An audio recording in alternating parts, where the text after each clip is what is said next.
शाम तक कस्में जो लोग खाते थे, सुबह तक फिर कस्में खाते रहे और जब अपना ईमान ही बेच दिया, जो विधायक चुनकर कांग्रेस के चुनाव चिन्ह पर आया वह 9 क्रॉस वोटिंग हुई है, जिसमें 3 तो आज़ाद उम्मीदवार हैं। उनके बारे में मैं कुछ नहीं कहना चाहूँगा। 6 जो उम्मीदवार चुनकर आए, जिन्होंने अपना ईमान ही बेच दिया, वो भारतीय जनता पार्टी को उनके क्षेत्रों में हरा कर आए हैं और यहाँ आकर वो पार्टी की जो अधिकृत उम्मीदवार हैं, वरिष्ठ अधिवक्ता, हमारे प्रसिद्ध अधिवक्ता, हिंदुस्तान के सबसे लीडिंग लॉयर, उनके खिलाफ उन्होंने वोट दिया। तो क्या लगता है आपको कि वो नाराज़गी का वोट था?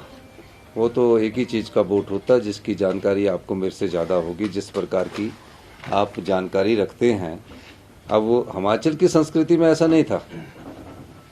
हिमाचल की संस्कृति में जो जिस पार्टी से चुनकर आता था उसमें विरोधाभास रहता ही है, लेकिन जब वो चुनकर आए तो उन्होंने अपना वोट को बदला है, अपने ईमान को बेचा है। इससे आगे मैं क्या कहूँ, लेकिन मैं इतना कहना चाहता हूँ कि हिमाचल की जनता इस प्रकार की संस्कृति की आदी नहीं है। हिमाचल की जनता जानती है कि हमने कांग्रेस की सरकार को 5 साल चुनकर भेजा है और जिस प्रकार से वो राजनीतिक दृष्टिकोण रखते हैं, उस दृष्टिकोण को हिमाचल की जनता पसंद नहीं करती। तो सरकार इतना बड़ा बहुमत होने के बावजूद भी कांग्रेस हार गई राज्यसभा की सीट।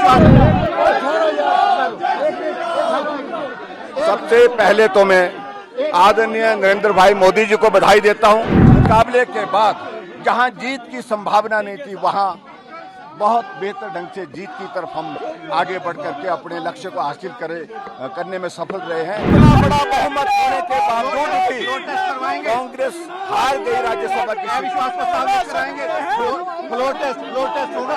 तो सारी चीजों को लेकर के आगे मैं सबसे पहले तो भारतीय एक मिनट भाई, सबसे पहले तो मैं आदरणीय नरेंद्र भाई मोदी जी को बधाई देता हूं और भारतीय जनता पार्टी के हमारे राष्ट्रीय अध्यक्ष जगत प्रकाश नड्डा जी को बधाई देता हूं, भाई अमित शाह जी को बधाई देता हूं। बहुत शानदार मुकाबले के बाद जहां जीत की संभावना नहीं थी, वहां बहुत बेहतर ढंग से जीत की तरफ हम आगे बढ़ करके अपने लक्ष्य को हासिल करने में सफल रहे हैं। और एक बार फिर से भाई हर्ष महाजन जी को बहुत बहुत बधाई और उनके साथ साथ में अपने राष्ट्रीय अध्यक्ष जगत प्रकाश नड्डा जी का और भारतीय जनता पार्टी के हमारे प्रदेश के अध्यक्ष बिंदल जी, सारी टीम इस काम में लगी थी और इस जीत के लिए बहुत बहुत बधाई।